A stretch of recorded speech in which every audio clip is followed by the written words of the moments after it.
Welcome to Reformed Thinking. So I want you to imagine something for a second. Okay. Imagine being backed into a corner where your survival, like the actual survival of everyone you care about, requires handing over the one thing you love most in the world. Wow. Yeah, that is a terrifying thought. It is, But right? you I know, mean, think about the psychological torment of that kind of decision. Every exit is blocked. Every resource you had is just gone. the walls are closing in. Exactly. Yeah. I mean, that is spot on. The only way to survive requires giving up the one thing you are most desperate to protect. Yeah. So what do you do in that scenario? Because that is the actual historical reality we are looking at today. We are taking a deep dive into two theological essays unpacking Genesis 43, verses 1 through 10. And it is a stunning passage of scripture. I mean, when people read this section of the Bible, it is very easy to reduce it to, just a historical domestic dispute over some grain. Right, like a fight over groceries. Yeah. You picture a family that's hungry, they need food, and they have an argument about the logistics of getting it. But when we look at the broader context of what is actually happening, we see a stunning display of divine providence. It is way bigger than a food shortage. No, massively bigger. Hmm. This is not just bad weather. This is a sovereign God actively pushing a desperate family to the absolute brink. Wow. He is proving the absolute necessity of a mediator and a substitutionary pledge when human autonomy totally fails. Okay, let's unpack this, because we have to start with the crushing weight of the situation. Verse 1 opens with this chilling phrase, "The famine was severe in the land." Yeah, And the essays we're looking at point out that this is not, some random meteorological event. God is the one who shut the heavens. right. This is an intentional decree from the Almighty. Precisely. To grasp the terror of this moment, you really have to look at the historical realities of the ancient Near East. Yeah. The patriarchs were living in the Levant, in the land of Canaan. Which was completely different from where they ended up. Totally different. That specific geographical region was entirely dependent on seasonal rainfall. I mean, they needed the early rains in the autumn to soften the ground for plowing, Right. and they needed the latter rains in the spring to mature the crops. If those rains did not come, agriculture failed immediately. There was no backup plan. That is terrifying. It is. The grass withered, the livestock died, trade stopped, and the land just fell into catastrophic life-threatening drought. I was reading about how scary that reliance on rain was for people in the Bronze Age. You spend months looking at a cloudless sky, knowing your entire existence hangs on weather patterns you cannot control at all. Yet you are totally helpless. But Egypt was entirely different. Completely different. Egypt functioned as the breadbasket of the ancient world because they did not rely on the unpredictable seasonal rains of Canaan. Because of the river. Right, they had the Nile River. The Nile had this predictable, massive annual flooding. They called it the inundation. Oh. The river would swell, flood the banks, and deposit nutrient-dense silt across the fields. And they engineered vast irrigation canals to trap that water. So they were not staring at the sky begging for rain. No, not at all. Because of that reliable system, Egypt could engage in large-scale grain storage. They could produce massive surpluses year after year. Which makes the setup here so fascinating, because God orchestrates a famine so absolute, so pervasive across the entire region, that the only place left with any food is Egypt. Yeah, the one place they probably did not want to go. Right. God is systematically forcing this specific family, his covenant family, to pack up their bags and look toward a foreign superpower for survival. And we should look at the specific Hebrew word the author uses to describe this famine. The word is caved. Caved, okay. In our English Bibles, it translates to severe, but the root of the word conveys a literal heaviness. Like physical weight. Yes, it implied a crushing physical burden. Think about the physical sensation of carrying a load on your back that your knees simply cannot support. Wow, that is intense. That is the word chosen here. God engineered this famine to rest with an unbearable, suffocating weight upon Jacob's household. So that brings up a really pointed question for you, the listener, to think about. Why does God use such extreme, painful measures against his own covenant people? It seems counterintuitive, doesn't it? Totally. These are the people of the promise. He told Abraham, Isaac, and Jacob that he would bless them. Why bankrupt them to the point of literal starvation? Well, he systematically bankrupts Jacob's earthly reserves to strip away his self-reliance. Think about Jacob's life up to this point. Right, he was always scheming. Yeah, he was a man who spent decades accumulating wealth through his own cunning and effort. I mean, he had Massive herds of livestock, he had servants, he had property, he had silver. He was a very wealthy man by ancient standard. Very wealthy. Hmm. But in the face of this severe, crushing famine, all of his accumulated wealth could not produce a single grain of wheat. None of it mattered. Not one bit. The providence of God created a scenario where Jacob's fleshly autonomy was entirely useless. It makes me think of an analogy. Trusting in human autonomy during a time of divine judgment is like trying to bail out a sinking battleship with a plastic teacup. That is a great visual. You can scoop as fast as you want, you can put all your sweat and effort into it, but the water is still rushing through the hull. Earthly resources always fail when you are facing spiritual starvation. That is a very fitting image, yeah. Jacob's wealth, his strategies, his lifetime of clever manipulation, that was his teacup. And it was doing nothing against the ocean. Right. The ocean of God's severe providence was flooding his ship. God removes the possibility of self-deliverance. He takes away every alternative so that the family is forced to look to the one place he is prepared for them. But Jacob resists. I mean, when we look at verse 2, after they have eaten all the grain from their first trip to Egypt, Jacob issues a very telling command. He does. He says to his sons, "Go again, buy us a little food." Notice the phrasing there.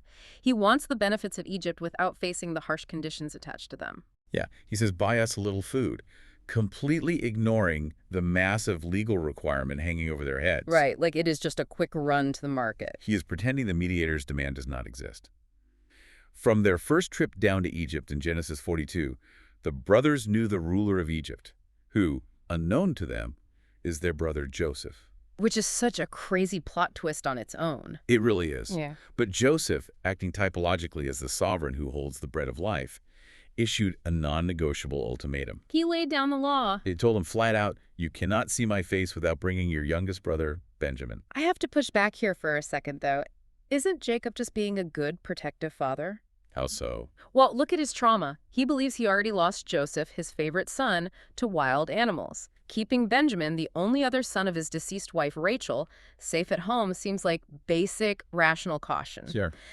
If I were in his shoes, I would lock my youngest kid in his room and throw away the key. On a purely human level, that reaction makes total sense. I mean, any parent would feel that way. Right. What is fascinating here is that the text reveals something far more problematic than mere parental caution. Jacob's hesitation is actually fear masquerading as prudence. Oh, that is a huge distinction. It is. When the brothers remind him of the Egyptian ruler's demand, Jacob complains bitterly. He asks them, "Why did you deal so ill with me?"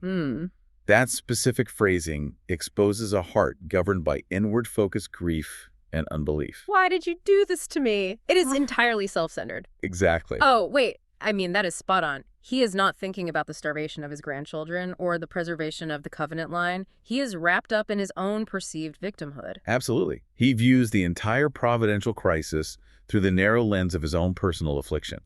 Instead of trusting in God's provision or recognizing the reality of the situation, he clings to his idol. And Benjamin is that idol. Benjamin is his idol of safety. Jacob refuses to submit to the reality of the sovereign's terms because he believes he can orchestrate a better outcome by maintaining control. He wants the provision without surrender. He wants the life-saving grain, but he refuses to give up his idol. Yeah, he wants to dictate the terms of his own rescue. And the authors of these essays make a vital connection here about the cost of evasion. Jacob's posture exposes a human tendency in all of us. Oh, we all do this. We really do. We want reconciliation with God without the pain of confession. We want grace without yielding our idols. Right. We want God to fix our massive problems on our own terms without us having to bow the knee. We want a savior who accommodates our preferences, but the sovereign's demands are non-negotiable. They do not bend. No, they don't. And Jacob's delay is not making his family any safer. The food is gone. His refusal to yield is actively endangering the entire covenant household. Because everyone is starving while he stalls. Right. He is stalled in this paralyzing fear, hoping the unyielding legal standard of the Egyptian ruler will somehow just evaporate. But it won't. So we have a total deadlock. The father refuses to send the son. The Egyptian ruler refuses to give food without the son, and the family is starving to death.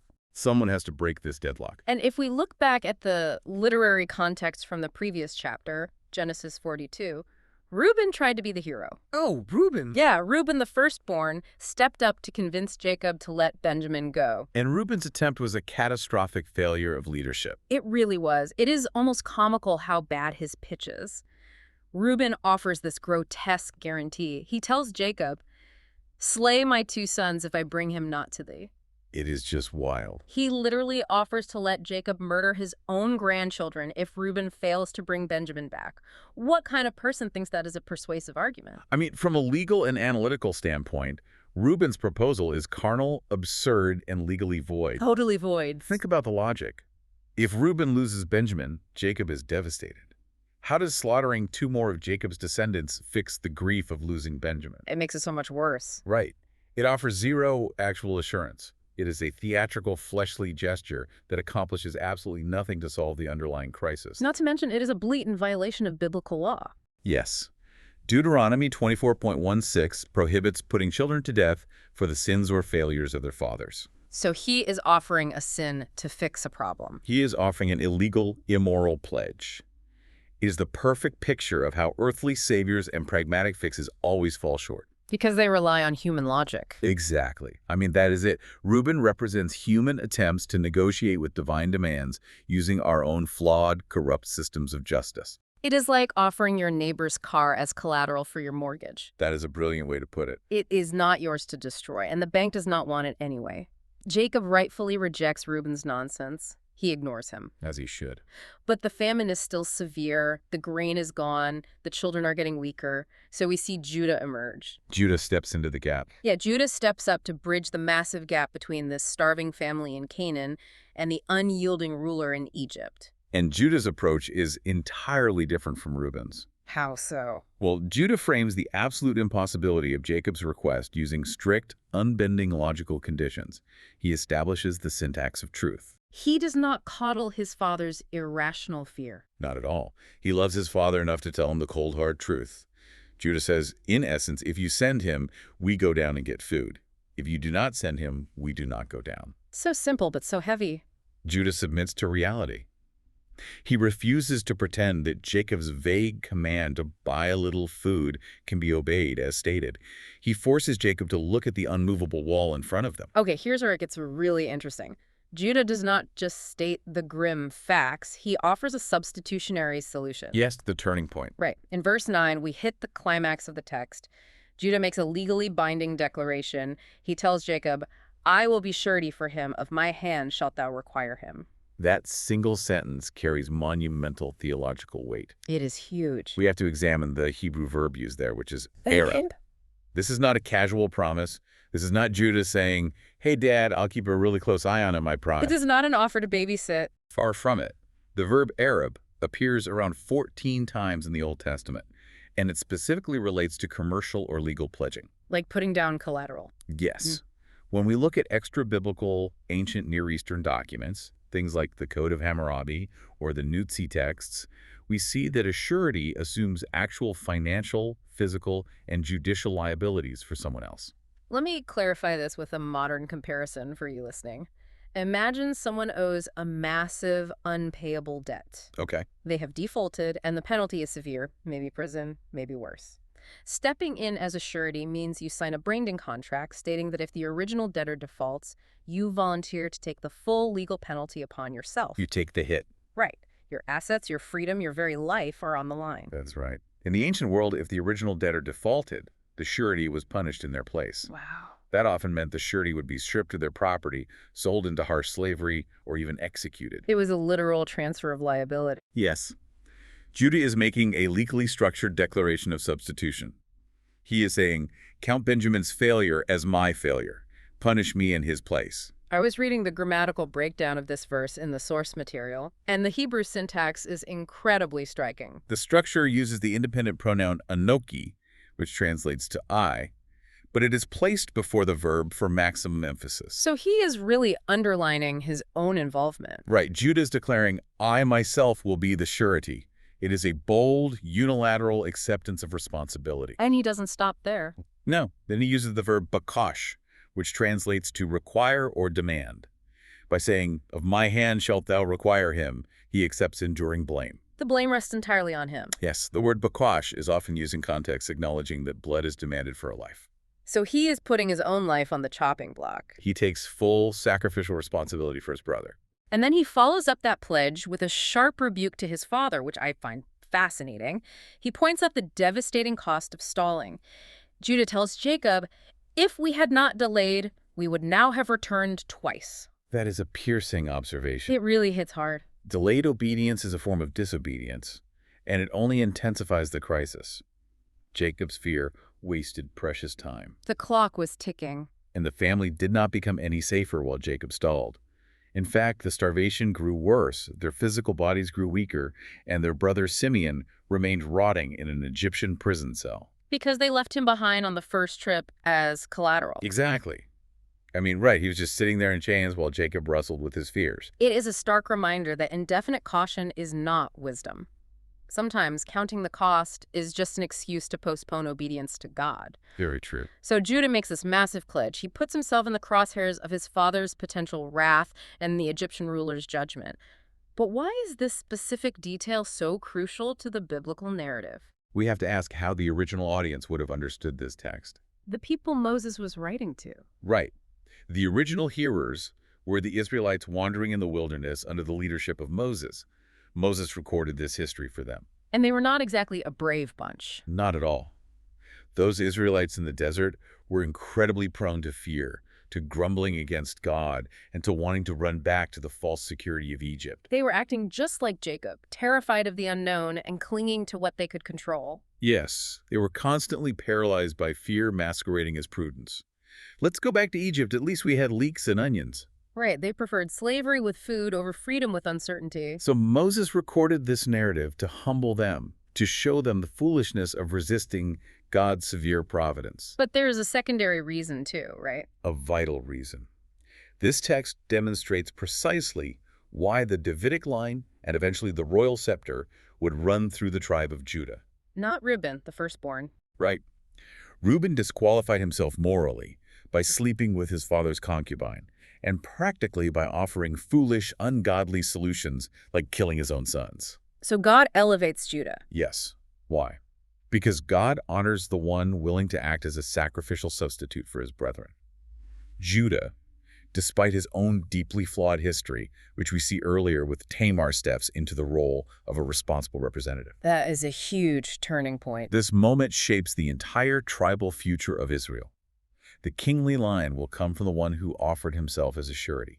Which brings us to the theological apex of this entire discussion. How does this ancient agricultural crisis, this family drama over a grain shortage in the Bronze Age, point directly to the gospel? This raised an important question for the early church as well.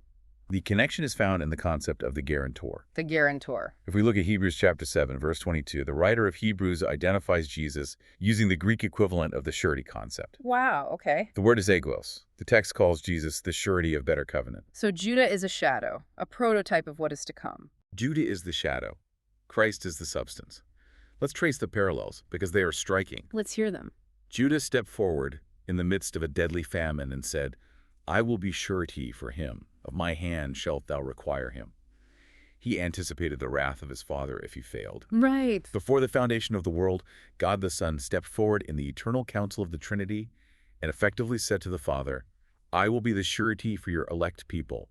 Require their unpayable debt from my hand. That is an incredible parallel. The theological depth there is staggering. It really is. But the essays we reviewed are careful to contrast the shadow with the substance, because they are not identical. Right. The substance is far greater. Judah offered to bear potential blame before an earthly father and a human ruler in Egypt.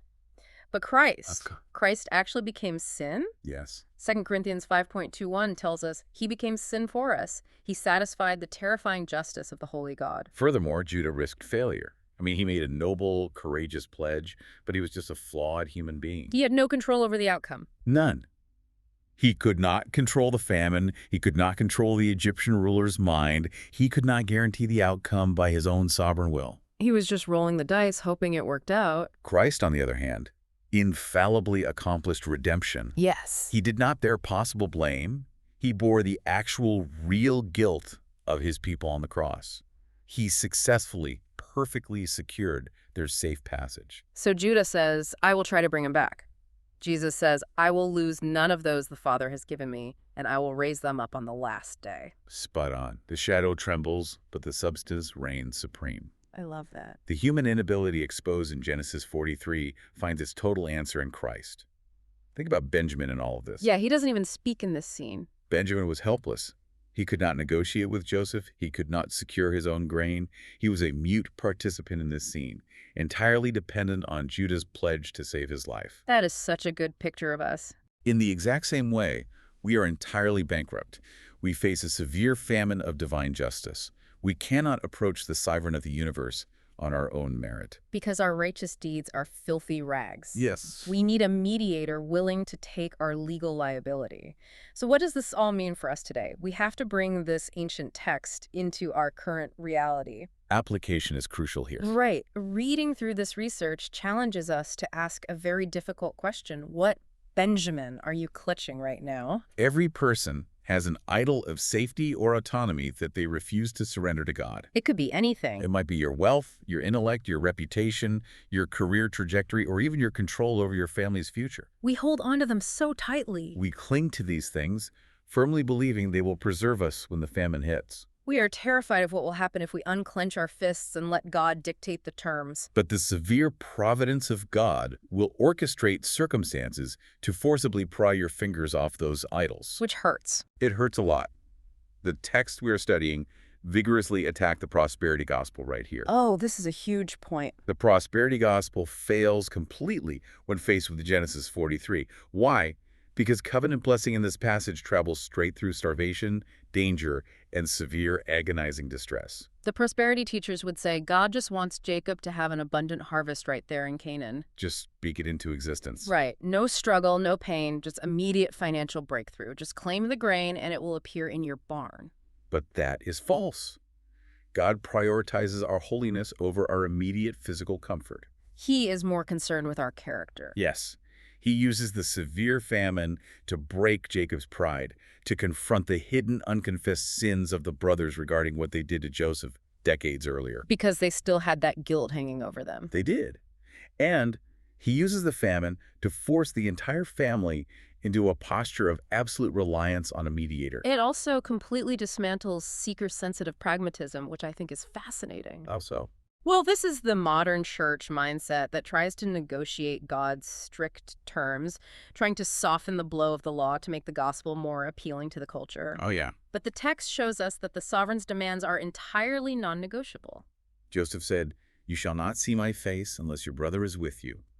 God demands perfect, flawless righteousness. No exception. He does not negotiate with sinners. You cannot come to the Father except through the Son. Pragmatism tries to find a backdoor, right? Like a clever marketing strategy to get the grain without submitting to the ruler's absolute decree. But there is no back door to the kingdom of heaven. So if that is how it applies to our salvation, how does this text apply to modern leadership? What does this mean for the way we operate in our homes, our businesses, and our local congregations? It speaks volumes about biblical headship. True leaders, whether they are husbands, fathers, or elders in a church, do not act like Reuben. Right. Offering theatrical but practically useless solutions that cost them nothing. And they do not act like Jacob, shifting blame, throwing pity parties, and complaining about their circumstances. Why did you deal so ill with me? Yeah. True leaders do not do that. True leaders look at the crisis, step forward into the firing line, and say, "Require it of my hand." They take sacrificial responsibility for those under their care. They really do. They do not hide behind busyness or hobbies while their household starves spiritually. They tell the hard truth, they face reality, and they bear the burden of the consequences. And yet, even as the text challenges our false security and our passive leadership, it offers immense comfort for the weary believer. How so? Because honestly, this passage feels incredibly heavy. I mean, the famine is severe, the demands are strict, the stakes are life and death. Where is the comfort in all of this? The comfort lies in understanding the end of the story from the perspective of God's hidden providence. Okay, unpack that. Jacob is terrified. He feels bereaved, cornered, and victimized. But God is not against him. He is for him. Joseph is alive. Provision is already waiting in Egypt. The path of extreme anguish is actually the very path God designed for their total restoration. The hidden providence of God is infinitely wiser than our visible calculations. Yes. We look at Romans 8.32, which proves that the God who did not spare his own son, but delivered him up for us all, will also freely give us all things. That is such a good verse to bring in here. The same sovereign hand that sends the heavy trials, the severe famines, and the crushing circumstances into our lives has already provided the grain of life. Because Christ completely satisfied the Father's demands. So you are freed from the paralyzing panic that gripped Jacob. You do not have to live in terror of the future because your surety has already secured your standing. You can trust the severe mercy of God. Amen. Let's summarize the ground we have covered today. We started with a starving family in Canaan, desperately clinging to a false sense of autonomy in the face of a crushing, divinely ordained famine. A heavy, heavy burden. We saw a traumatized father refusing to yield his idol of safety. We saw the absolute failure of pragmatic, fleshly solutions offered by Reuben. And then the turning point? Right. Finally, we witnessed the severe mercy of God that forces a deadlock, requiring total reliance on a willing, substitutionary pledge from Judah. A legal pledge that points directly to the ultimate guarantor, Jesus Christ. Who took our total liability. He fully satisfied the sovereign's righteous demands and infallibly secured our safe passage into the presence of God. As we wrap up this deep dive, I want to leave you with one final provocative thought to mull over on your own. Throughout this entire agonizing ordeal, while Jacob delayed, while Reuben made foolish offers, while they dragged their feet for weeks or maybe even months refusing to surrender Benjamin, think about Simeon. Simeon was left sitting in an Egyptian prison cell the entire time. Consider how often your own stalling, your own stubborn refusal to surrender your idols of control to the true surety inflicts pain and distress on those around you. That is a hard truth. You wait and wait for a painless path, a comfortable path God never promised to give you, and all the while your delay carries a heavy cost for your family and your community. Surrender the illusion of control and trust the surety. Thanks for listening.